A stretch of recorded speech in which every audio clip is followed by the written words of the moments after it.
আলোচনা চলছে ঠাকুরগাঁয়ে। আসলে আগামী যে কাউন্সিলে আপনি যদি সভাপতি নির্বাচিত হন, তাহলে ছাত্রদের জন্য আপনার কি কি করণীয় আছে বা আপনার ভবিষ্যৎ পরিকল্পনা কি রয়েছে ছাত্রদের নিয়ে, আর আপনার রাজনৈতিক পরিচয়টা যদি একটু। ধন্যবাদ লাইভ ঠাকুরগাঁ সোহেল পারভেজকে।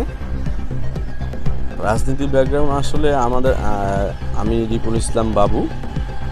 আমার বাসা ঠাকুরগাঁও হাজিপাড়ায়।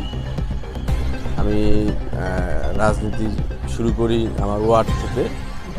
ওয়ার্ড ছাত্র দলের সদস্য সচিব ছিলাম, দীর্ঘদিন সভাপতি ছিলাম, তারপরে দীর্ঘদিন পৌর ছাত্র দলের দপ্তর সম্পাদকের দায়িত্ব পালন করছি।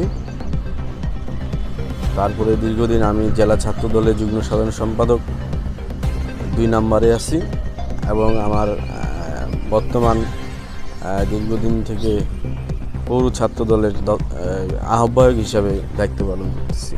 আসলে সংগঠন আমাদের ঠাকুরগাঁ জেলা ছাত্র দল নির্বাচন হওয়ার পর থেকে একটু টালমাটাল হয়ে গেছে। আমরা এই ছাত্র দলকে এবং এই ছাত্র সমাজকে আমরা পূর্ণাঙ্গভাবে ঢেলে সাজাবো একটি ঠাকুরগাঁয় মডেল ছাত্র দল হিসাবে যেভাবে পরিচিতি পায় সারা বাংলাদেশে।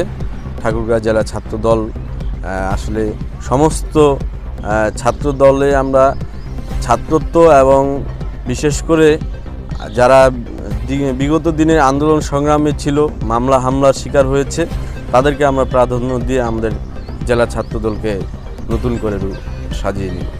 মোট 27টি মামলা আছে।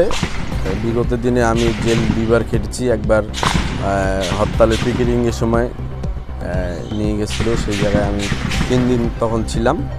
তারপরে আমি এই গত 24-এর যে নির্বাচন করেছে স্বৈরাচার হাসিনা সরকার, নির্বাচনের সময় আমি আবার জেলখানায় গিয়ে সেখানে আবার 65 দিন আমি কারাবরণ করেছি। মোট আমার 27টি মামলা হয়েছে। ছাত্র রাজনীতি আবার এবং পদ সব কিছু মিলে আমাদের ঠাকুরগাঁও জেলা বিএনপি আছেন, তারা আমাদের দিক নির্দেশনা দেয়। বিশেষ করে আমাদের বর্তমান সভাপতি মির্জা ফয়সাল আমিন, উনি অনেক আমাদের ছাত্র দলের প্রতি অনেক কেয়ারিং, এবং ছাত্র দলের যে কোনো সমস্যা, যে কোনো কিছু হলে তিনি তাৎক্ষণিকভাবে আমাদের খোঁজখবর নেন। আমি